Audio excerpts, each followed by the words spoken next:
لو ده حصل ابقى انا كده تمام. وانا عندي كلامي. طيب قول لي بقى، هتفنيخ لها الدعوه ازاي؟ شوف يا سيدي، الدعوه دي ممكن ما يبقى لهاش اي لازمه اذا كانت ليل خدت نصيبها في ميراث جوزها على حياه عين ابوك الله يرحمه، او يعني انها تكون سبب في موته. يعني تقصد ان ليل هي اللي قتلت ابونا؟ اه، والحكايه دي ممكن تعطل الدعوه شويه، وانت عارف بقى ان القاتل لا يرث. اه، بس عارف برضه انك شيطان يا عزت. انا ما كنتش اعرف انك كده بالخبث ده يعني. عشان مخك اللي زي الالماس ده انا جايب لك هديه.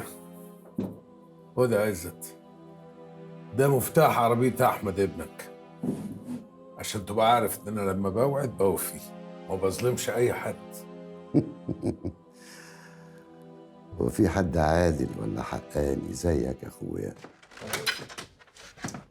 حضرتك اكيد المعلمه ليه صاحبه المطعم. ايوه. معايا انذار باخلاء المطعم. ايه؟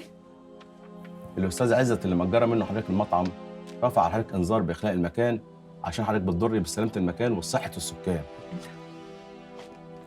ماشي، خلاص مش قلت اللي عندك؟ اتفضل. طيب حضرتك بس هتمضي لنا على انك استلمت المحضر. شكرا. السلامة. السلام عليكم.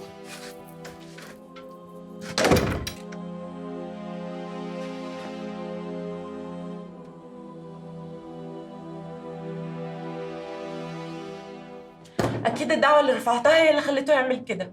بص يا فريد، عشان اكون واضح معاكي، بدل الامور ما بينكم وصلت للمحاكم والقضايا والكلام ده، يبقى توقعي اي حاجه ممكن تحصل. عندك حق. في حاجه كمان عايز اقول لك عليها بصراحه. ايه هي؟ يعني لازم تستحملي الكلام اللي هيتقال عليكي، يعني انك انتوا وقفتوا قدام عمك في المحاكم والكلام ده كله. الناس ولا والدتك؟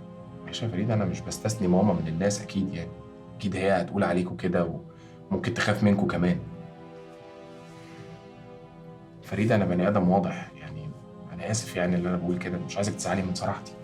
وانت بقى بتقول كده عشان تبلغني انك قلقان ولا عشان ابقى عارفه؟ لا، عشان ما توجعيش دماغي تقعدي بقى تقولي لي امك قالت وامك عادت والكلام ده كله.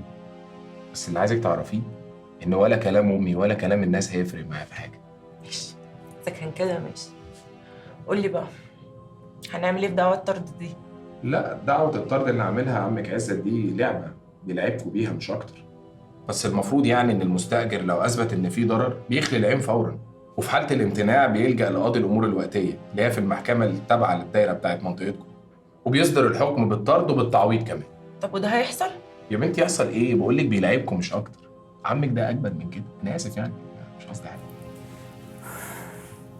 الحمد لله، ربنا يستر.